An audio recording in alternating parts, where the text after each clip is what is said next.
Welcome to Critical Thinking Ministry. I am back, and I hope everyone is living their best life and allowing the Holy Spirit to direct their path. It is such a blessing to be back with a short video, and hopefully this video inspires, teaches, edifies those who are hungry for truth. So, enough talking. Let's go. Let's learn together. As I stated in my previous videos, Napoleon made a profound statement once. He stated, "History is a set of lies that has been agreed upon." Boy, that's such a profound statement by this military leader, who, by the way, blew off the noses and lips of the statues of Sphinx in Egypt. So, obviously, he knew his assignment and the implications of what he was doing. Oh well, in the end, we still found out the truth. So sorry, Napoleon. As I was doing some internet surfing, I came across an interesting story about a gentleman by the name of Charles F. Page. This was such an interesting story, and I'm learning so much as I do my research on various topics. Charles F. Page actually was granted a patent for his airplane prototype before the Wright brothers, right? Wow. That's interesting. I didn't know that. But unfortunately, something happened. I'll let the reporter tell you what happened. And once you listen to the attached video, I'll return to expound. Got a patent for his airship in 1906, before the Wright brothers.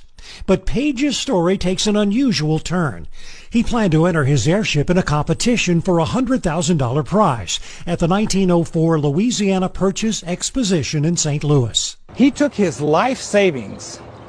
He built a working model, tested it at his home in Pineville, and then shipped it off by train to St. Louis, Missouri, where he was going to fly the airplane in St. Louis, Missouri, and then become a chapter in all of our history books. But the aircraft never arrived at the World's Fair. His plane was destroyed or stolen, possibly due to the fact he was an African American. Oh, wow. I wonder what happened to his plane. I know no one in the early 1900s would have intentionally stolen or destroyed this African-American inventor's plane. Nope. I refuse to believe that. Refuse to believe it. Well, maybe a little bit. Okay, I'm just kidding. It was destroyed and probably used for scrap metal. But the point needs to be made. Why weren't we told this? This leads me to my food for thought of the day. In my previous videos, I showed a clip where the revered evangelist Billy Graham admitted Jesus had really dark skin in order to hide in Africa. And again, this is per Billy Graham, the legendary Billy Graham. And again, as in the original video, I gave Brother Graham kudos for being brave enough to admit this fact. Again, I already hear my detractors. What he looks like doesn't matter. His image doesn't matter. Well, let's flesh that statement out. Image doesn't matter. Image doesn't matter. Do you think corporations would spend $7 million on a 30-second ad in the Super Bowl if image didn't matter? Think about it. If what your eyes see didn't matter, would they still spend $7 million on a 30-second commercial in the Super Bowl?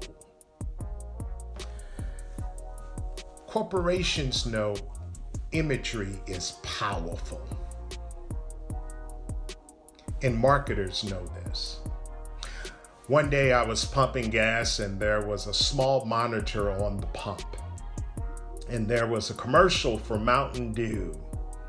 Halfway through pumping my gas and watching the commercial, I said to myself, boy, it's hot out here. I need a Mountain Dew. As soon as those words came out of my mouth, mission was accomplished by the marketers of Mountain Dew. Why? Because there is power in imagery. If Jesus was a brown-skinned man like me, I'm an African-American male with medium complexion. So if Jesus was a brown-skinned man like me, Judas's statement to the guards makes more sense now. When Judas went to betray Jesus, he said to the guards, I will point Jesus out with a kiss. For most of my life, that statement went over my head. But Isaiah knew what Judas was referring to. Isaiah already told us Jesus was very average looking, if not below average. So, it has been confirmed he has brown skin like me. And since it has been confirmed he has brown skin like me, what Judas was really saying to the guards was, Jesus has brown skin like the rest of us disciples, so I will have to point him out with a kiss. Most of us, myself included, we really don't know a lot about the disciples, just the basics. But today I want to focus on one of the disciples, a gentleman by the name of Simon the Canaanite. Remember, in my previous videos, Jesus lived 2,000 years ago. Let that sink in. 2,000 years ago. Not 200, not even 500. 2,000 years ago. We say that so effortlessly, but 2,000 years ago is a long time. So the people who would have lived in that area at that time would have looked quite different than what we now know as Israel. So let's recap so we won't become confused. Ham, by most European scholars, say he is the father of the black race. Now, we know that's not true. All of the children were black, but let's go with it. Ham's son were Cush, which is Ethiopia, Mizraim, which is Egypt, Put, which is Libya, and then Canaan, which is now Israel. So if the European scholars say Ham was black, that means Ethiopia, Egypt, Libya, and Canaan were black. Again, I know we already know this at Critical Thinking Ministry. We're on the ball here. We're being guided by the Holy Spirit, but I just wanted to kind of reiterate that. On the screen, you'll see the various names that Simon went by. He was known as the Canaanite, the Canaanian, and his most popular name was the Zealot, which were Jews who wanted to overthrow Rome. Again, we are talking about ancient Israel 2,000 years ago. And as a reminder, the Canaanites were already in the land of Canaan before Abraham arrived. These were the ites of the Bible that Israel was demanded to destroy, but they didn't completely destroy them. Instead, they made peace with them and even intermarried. So when we read of the Hittites, the Jebusites, the Amorites, etc., these are the Canaanites. I know. It's interesting. It's enlightening.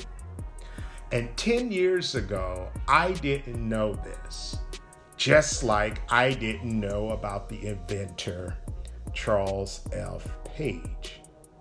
But now we know. And now that we know, what are we going to do with this newfound knowledge? You don't know? If you don't know, I'll tell you. Tell a friend. Subscribe and click the notification bell for future videos. So, as I close, until we meet again, remember, faith plus critical thinking will always lead you to truth. God bless you.